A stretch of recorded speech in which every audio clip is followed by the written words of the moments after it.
大家好，我是小慧，欢迎您来到我的频道，也非常感谢您百忙之中收看我的视频。时光不等人，谁都无法避免变老的事实。人到老了不能自理的时候该怎么办呢？靠子女养老吗？那需要子女有钱有闲有孝心。去养老院吗？养老院再好也是养老院，毕竟当你老了，从儿女身上都得不到的东西，怎么可能从养老院得到呢？这是老年人需要面对的问题，也是很多老年人担心和焦虑的问题。实质上，目前已经越来越多的老人正在采取以下的这些方式来养老。我们来看一看下面3位七旬老人的做法，希望大家能从中得到一些启发，为我们提前安排老年生活做一个参考。1. 互助式的居家养老，说白了就是低龄老人服务高龄老人。72岁的李大妈的自述：我请妹妹来照顾我，我年纪大了，身体也不好，前年下楼梯走路的时候不小心踩空了，造成了骨折，后来留下了后遗症，腿脚不方便，只能在小区里溜达溜达。我的老伴8年前因意外离开了我，我的退休工资1个月是5000元，老伴走时给我留下了40万元的存款。儿子不用我操心，就是没有时间回来照顾我，我也不想去儿子家，儿媳看不起我，我怎么做都不符合她的要求，我也不愿意去受气，贴钱干活不讨好，何必呢？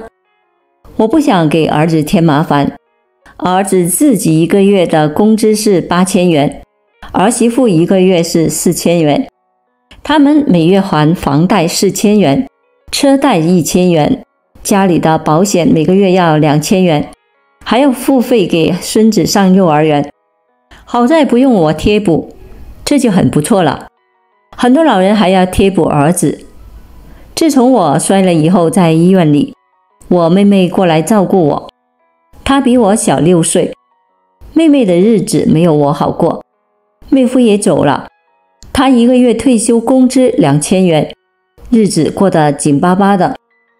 妹夫在时1个月还能够赚5000多元，妹妹有1儿1女，都已经结婚了，为了儿女结婚，她拼尽全力，特别是给儿子结婚买房，把手中的积蓄都花光了。妹夫走了以后，他自己的一点工资确实很难。当时家里穷，我读书比妹妹好，后来家里供不起2个孩子读书，他很早就出来打工了。看着细心照顾我的妹妹，我忽然有了一个想法，我请妹妹来照顾我，反正我请保姆也要花钱，而且好的保姆不好请，我让妹妹住在我这里，反正就我1个人，我每个月给妹妹4000元，让妹妹把她的房子租出去，大概是1000元左右，这样她自己的退休工资和租金都可以攒着。我们姐妹俩1个月4000元是够的，这样妹妹不用出去打工，我们姐妹俩可以在一起生活，彼此相互照顾。我把想法跟妹妹说，她也同意。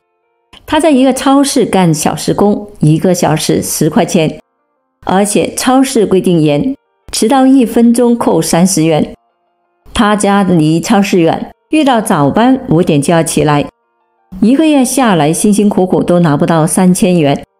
我对妹妹说，你那么大年龄了，就不要做小时工了，来照顾我，你住我这，然后把你的房子租出去，我1个月给你4000元，房租你自己留着，你就辛苦一点，你看可以吗？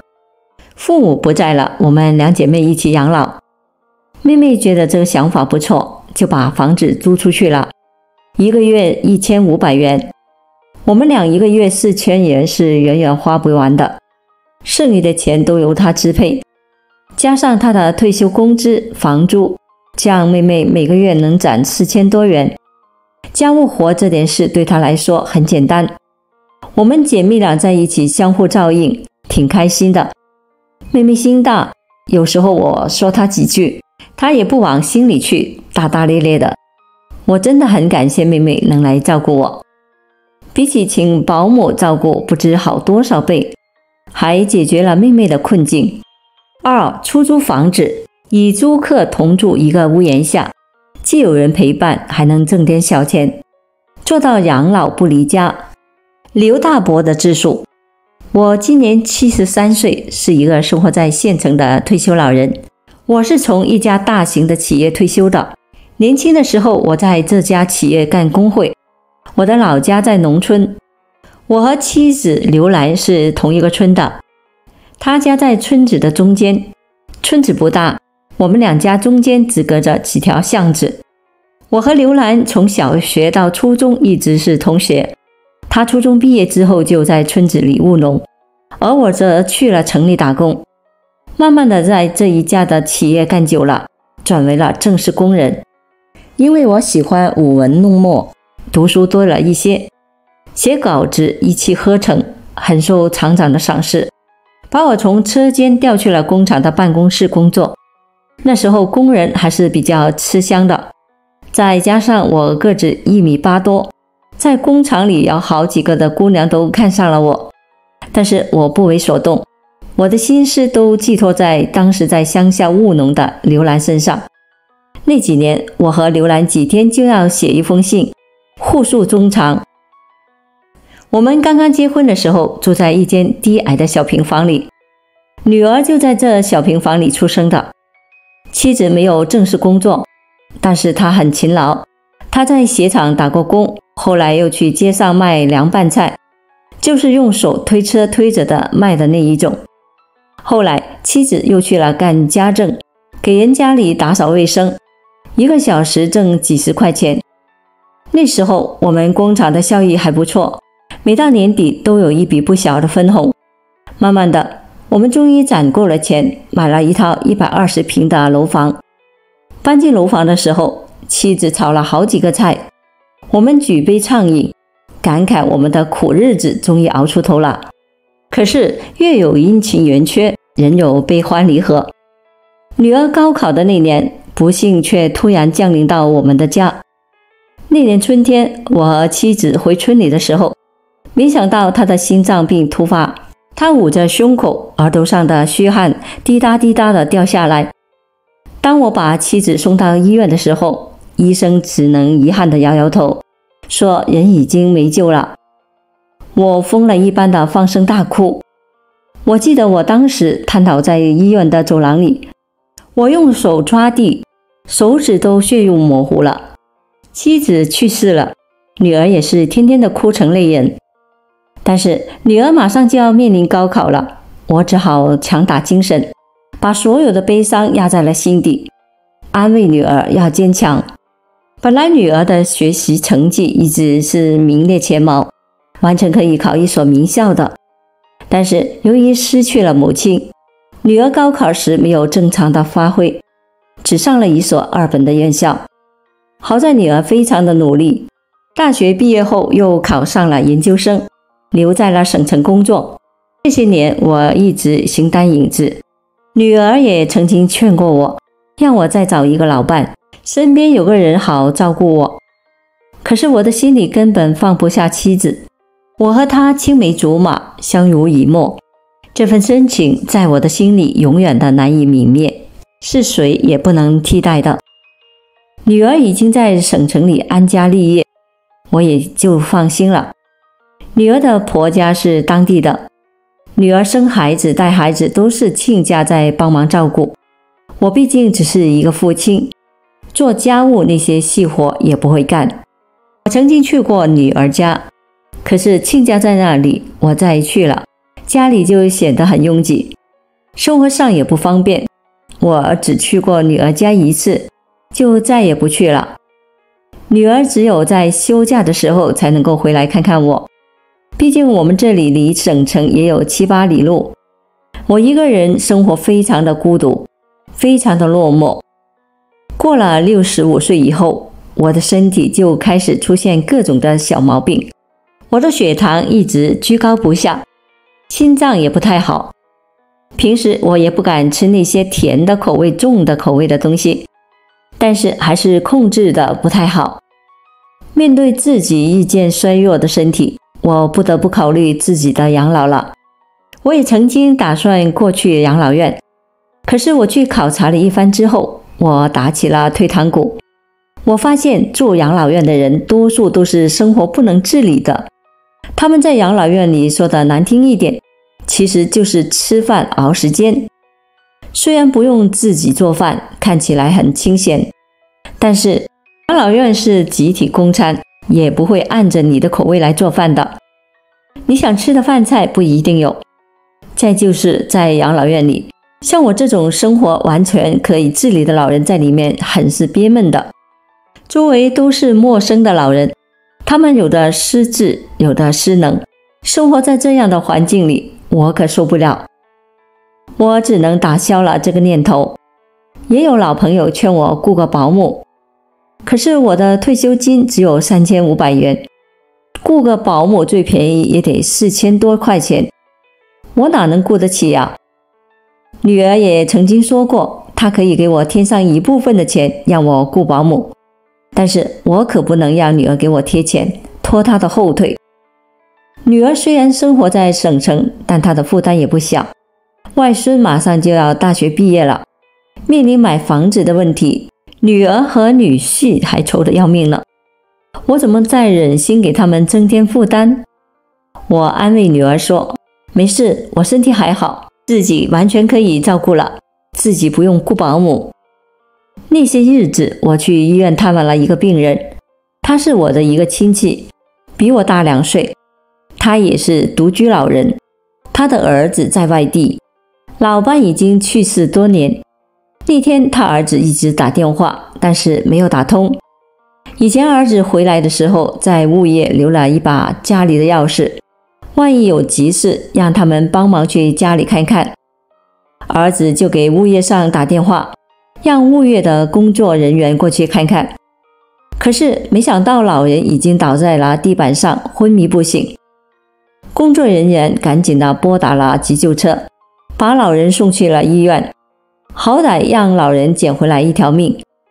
我去医院探望的时候，亲戚的儿子已经坐飞机赶了回来。他对我说，老人一个人在家里生活太危险了，就怕出现意外情况，那可是后悔莫及啊。他还说，等他父亲出院后，他就把父亲带到他生活的城市，在那里找个养老院，让父亲安顿下来。回到家里之后，我的心里久久的难以平静。我也怕有一天会像这个亲戚一样，我生病了也没有人知道。我一直在想，怎么才能够解决这个问题呢？唉，人老了真是难，尤其是儿女不在身边。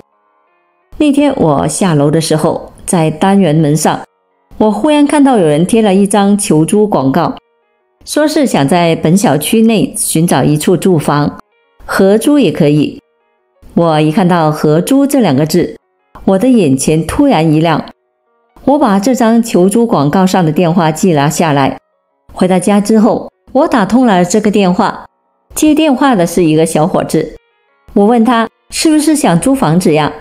他说对，他在附近一家公司上班，想在我们的小区里租一套房子，最好是合租，因为那样费用就少一些。他问我是有房子想出租吗？还是想和他一起合租？我说我有房子出租，我愿意和他面谈。小伙子说，到周末的时候，他才有时间愿意和我详细的谈一下。那天是周五，放下了电话，我就赶紧把屋里彻底的打扫了一遍卫生。我们家是120平的房子，3室2厅，我决定要租出去一个房间，这样我既可以增加了一部分的收入，身边又有人在照看着我，一举两得呀。虽然我和租客不是亲人，但也是生活在同一屋檐下的人了。事在人为，只要我好好的对待人家，大家肯定会相互照应的，将心比心。我对待人家好，人家也会好好的对待我的。到了周末的时候，我把家里摆上了水果，我又在锅里炖上了一锅猪肉大白菜，另外又准备了几个精致的小菜。到了中午11点的时候，打电话的那个小伙子来了。我一看，一个憨厚老实的年轻人，他自我介绍说，我姓钟，家是外地的，来这个公司上班不久，公司不提供宿舍，只得出来租房子住。我对这个小钟实话实说，小钟啊，我一个人住在这里，平时也没有个说话的。我看到你发的求租广告之后，我突然动心了，我愿意把一个大房间租给你，而且我的厨房、客厅你都可以使用，我也不另外的收费了，你就把这里当成家就行了。不过我有个要求，就是平时你要多照看我一点，比如说我身体不好的时候，你帮我打个电话，又或者帮忙把我送到医院。我就这些要求可以吗？小钟有些犹豫地说，大爷，你身体怎么样呀？没有什么大毛病吧？我一下子看出了他的担心。我对小钟说，我就是血糖有些高，我一个人生活，我怕突然生病，身边没有人知道。你不用担心，我绝对不会赖你的。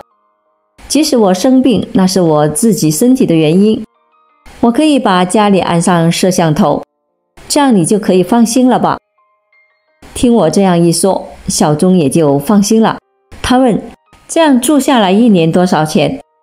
我说，你看着给吧，我也不清楚具体的行情。小钟说他1个月愿意出1000块钱，我一口答应。其实他就是出800块钱的话，我也会同意的。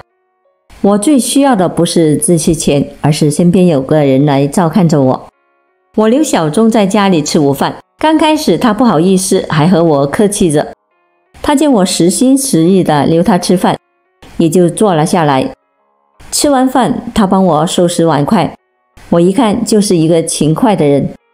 很快，小钟就住进了我家，我们开始像爷孙俩一样生活在一起了。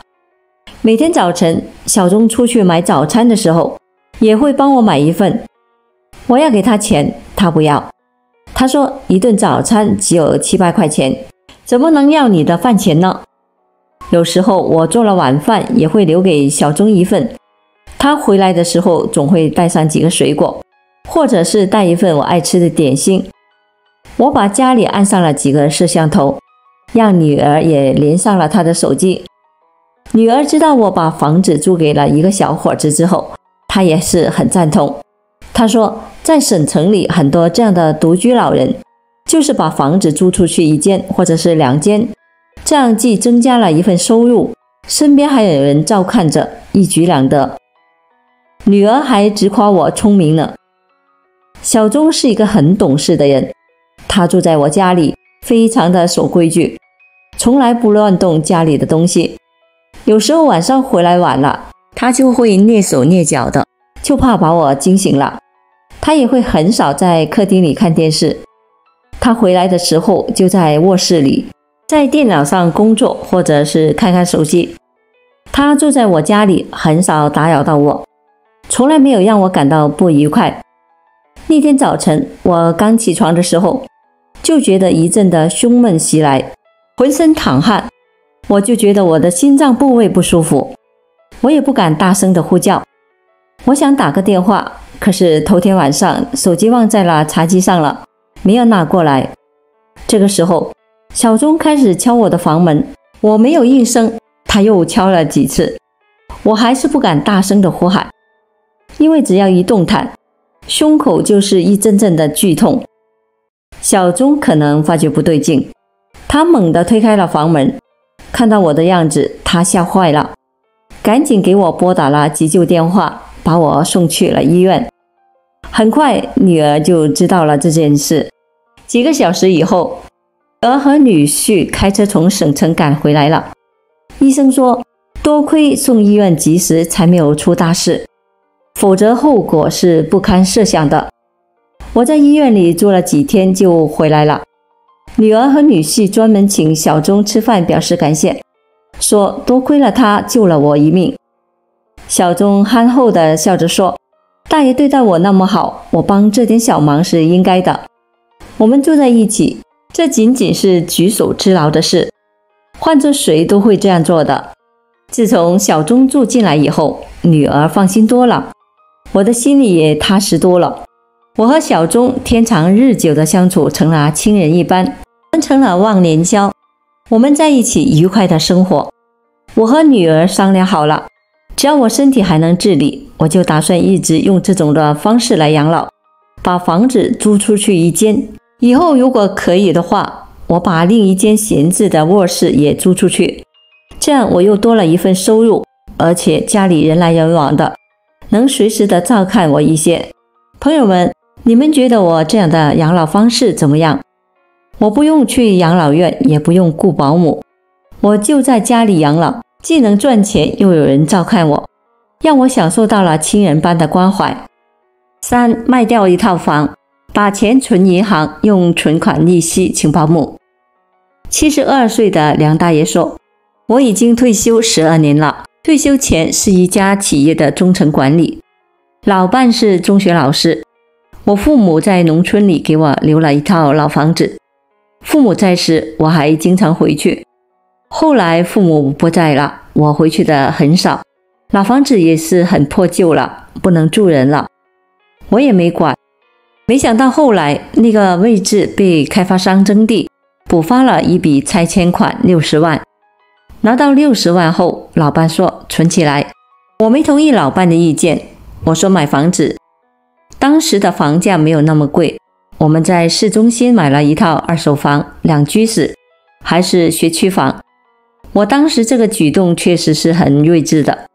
虽然我们那时候过得很清贫，除了给女儿买些必需品，我们那几年几乎没有买过新衣服，吃饭方面买又都很少。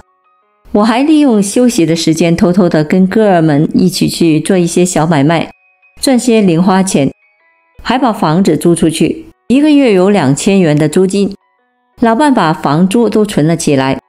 后来我们又买了第2套的房子，这套房子位置比较偏，我们有个女儿，原本想把那套房子留给女儿，可是女儿找的女婿家里有房，也不用我们的房子，所以我们一直把房子出租着。原本我和老伴的晚年生活可以过得很滋润，可是没有想到老伴因乳腺癌6年前就走了。为了给老伴治病，我们花光了积蓄，还是没有能挽救老伴的生命。老伴这一走，对我的打击很大，我很自责。老伴这辈子跟着我，没过什么好日子。女儿让我去他那，我没去。老伴在时我们去过，总觉得在女婿家自己跟客人似的，不自在，没有自己家舒服。后来有一次我跟老哥们喝酒，一时高兴喝大了，脑血栓住院。出院后我不能自理，女儿也不能天天来照顾我。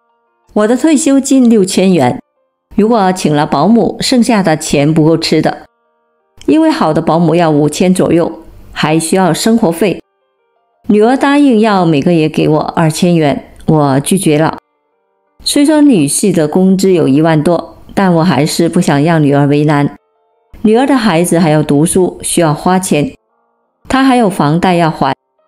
后来我决定把那套市中心的二手房卖了，卖了150万，给自己留了50万，然后把多余的100万存到银行里拿利息，我的生活就不那么拮据了。